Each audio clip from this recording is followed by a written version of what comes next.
Hi guys, so nandito ako sa probinsya namin sa Mapuyo. So like dahil nasa probinsya ako, tas anong date ngayon? June 8. June 8 na ngayon habang nagre-record ako. So bukas is Brigada Eskwela. Nandyan na guys, bahay ng lola ko. Yan guys, yan buong bahay niyan. Sa lola ko yan guys, sa lola ng mom side ko. So like yun na nga, 'di ba? Kasi bukas na yung Brigada Eskwela. That means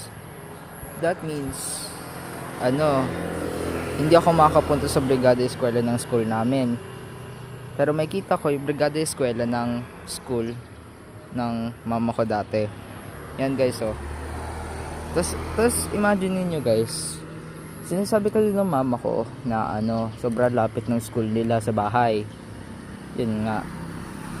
Tapos ini-imagine ko parang distance lang dun sa tindahan malapit sa amin.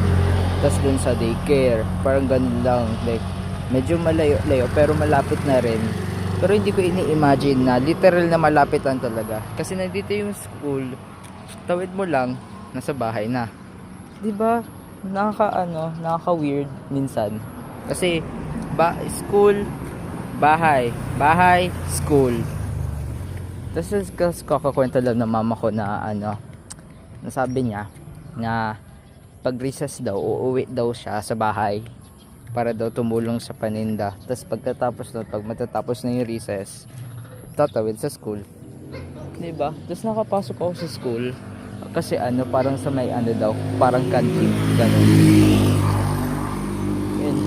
Pero kasi nakapunta na ako dito dati, mga 5 years old ako, so wala ko masyadong matandaan doon.